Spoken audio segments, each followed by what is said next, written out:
Hey guys, I'm here today with Maria. She's studying at the same university as I am, and she also helped me to get into the course where I'm currently studying. So today we will have a short interview where we will interview her about her entrepreneurial success, what she's doing with her business, and also how she was able to get so successful at such a young age. So without further ado, welcome Maria.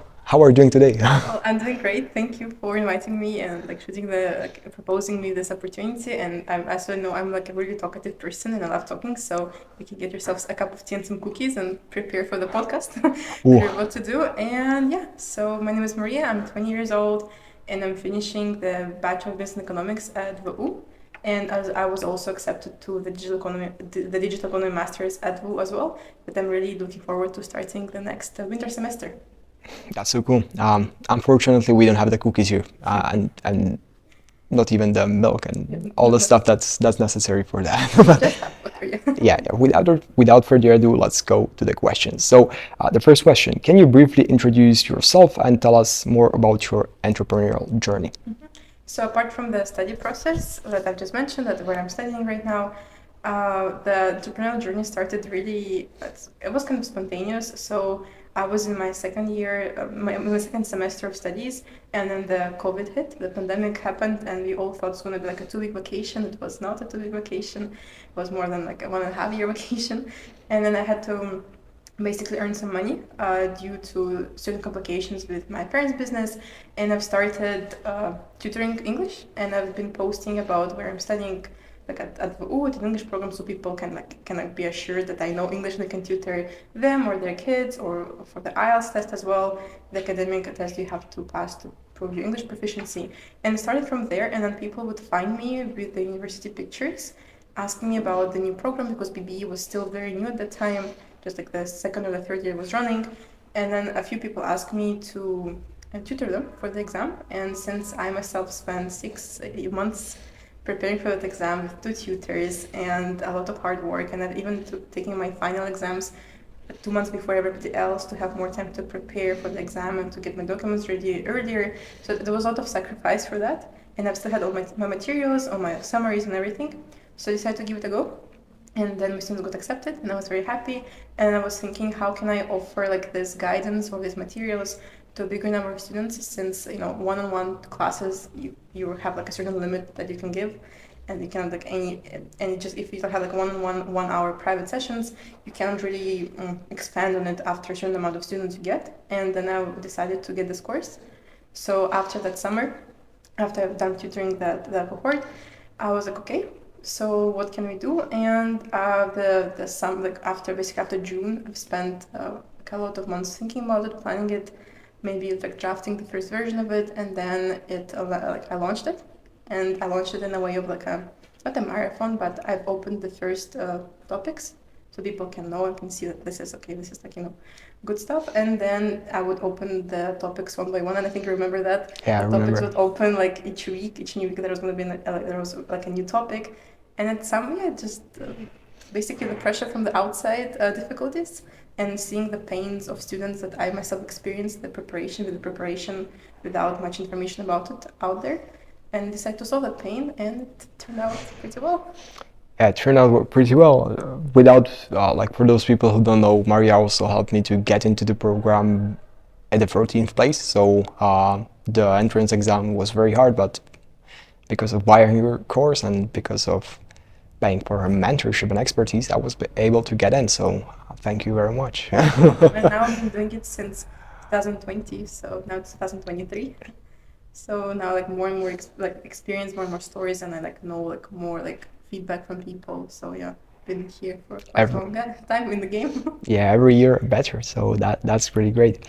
Um, Just to go to the second question, what piece of advice would you give to your maybe like 16 or 17-year-old yourself? I would say to myself that all you're doing right now would be so worth it, because it was like hard times and I was like studying a lot and I was like so burnt out at some points and I wouldn't sleep properly. And I would definitely say that all that hard work you put right now would pay off in the end. So it's like a tree that you're planting and then it blooms and you get the beautiful apples or whatever, like flowers, and you can collect them. And yeah, number one advice is to really set yourself a goal that you really want to achieve and pick it wisely. Don't just pick it out of nowhere. Just okay, I want to do this because I just sounds nice. Actually, try to plan and do next steps based on your personality, on your talents, on your interests, and then go for them. Work for a few years really, really hard, and then it will all pay off, and you will have a more balanced life after the very hard work you put in. Yeah, that was really nice. That's really cool. So another question: what would you say is the number one most important character trait that every successful entrepreneur should strive to cultivate? So I think in today's world where everything's becoming more and more digital, more and more transparent, and I would say business ethics and honesty and appealing to people and kind of communicating with them and relating to them and having some empathy would be one of the biggest traits I value in people, and it's kind of rare to find when you have a little bit big businesses. And so that the ethics trait that what you're doing is honest, and you know the value that you bring to people, and you actually spend your time building a community. I think that's really valuable nowadays when everything is so digitalized and there's not that much personal contact in some cases. Try to kind of build it through ways that you can, maybe Zoom calls, messages, and so on. Yeah, you're studying digital economy, so we'll hear more about that later as well. You'll be the expert to go to, so. In 2 years' time, another interview. Wow, really excited for that. Great, so continuing, what are the best steps to learn new things fast? At least from my experience, when you the number one thing that's becoming more scarce than anything else, or more important than anything else, is the ability to learn new things very fast, because everything is changing so fast. Just 6 or 7 months ago, ChatGPT was introduced, and now it's people just can't function without ChatGPT, mostly students and everyone else. And just what are your personal tips for studying and just learning things very, very fast? So my 2 tips would be, when you set yourself a time frame.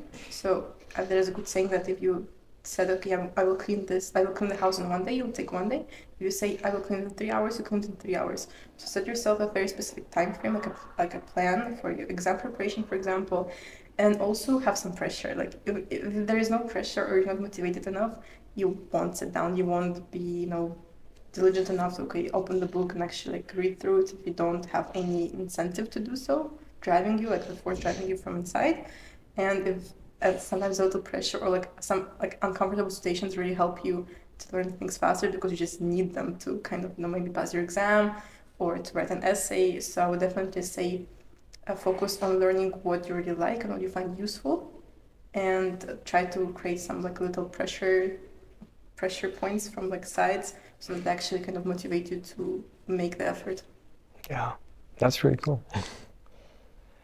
Okay, another question. This is I had this question, and also a lot of people ask me about this, because currently in the world, many people are saying different things. So I'm just really curious about your answer for this specific question. What would you say is the role of higher education, which means university, in building a successful career, or for example, building a successful business in the period of the next 10 years or so? So regarding the bachelor's degree, for example, the very first degree you get, is I would say in any university in anywhere on the planet, you would get more or less the same knowledge. It will change, but the core of it's going to be more or less, for example, economics in Netherlands, in Prague, in Vienna, you'll get more or less the same subjects, because I also talk to people from abroad, from other universities here in Austria, and the curriculum or the syllabus is very similar, but the role of higher education is the network. So it's basically a social ladder, where you get introduced to companies, to representatives of some internships. You have some work exhibitions. You also get to know your professors that might know, and they send you invites, or saying, okay, this position is open in this company, and you're a good student and would kind of propose this position to you. So I would definitely say university is more about networking and finding like-minded people, because the knowledge, you can get it for free essentially. And if you really want the knowledge, you can get it in so many other ways. So university would be a really good networking spot. It's the main, and meeting like-minded people, because the knowledge you can get it most. Just go to ChatGPT, as you said, and it can give you an economics lecture in 5 minutes. It would be great if we could program it into our minds, so that we could have a ChatGPT within ourselves. Would be superhuman. Yeah. Unstoppable. Yeah. hopefully we'll get to that place one day. That That's would be, actually scary if you took I to mean, think about. that could be really cool. Like, just you won't need to study everything, but you would just know everything and could operate at such a high level. At least I would feel like a Terminator. Yeah. Okay, another question. What do you think about work-life balance, and did you find that it's even achievable when you're running a successful business? It is achievable, but you have to try. You have to actually force yourself to have it. Because when I was just starting out and I had like so much work to do, and I was like, when you're starting out, that's much harder when compared to like a few years down the line when you know what you're doing like much better, you're like more calm, you're more confident in your knowledge. But when you're just starting out, you will have to sacrifice some fun time, and you will, yeah, maybe not sleep a few nights in a row, but at some point you will feel like you're burnt out and you will like feel very drained at the end of the day, and you won't want to move further, and it's gonna like play a bad joke on you. So at some point after you've done like the initial kind of sacrifice, like of the investment, of the time investment usually into your business, really try to have like a piece of a private life you don't show to everybody. It's like your little happy place, and you hide there, let's say on a Sunday or after 8 or 9 p.m., and don't let anyone kind of disturb you in that little private time you have. That's not gonna be a lot of time, but at least some peace here and there. That's really good advice. Yeah, I have it a bit differently. Like the way how I work is a bit different, but How do you? I need to create a happy place as well. I'm just like busting all the time. Yeah. I just want to have fun and free time. It's just like, okay, free time for work.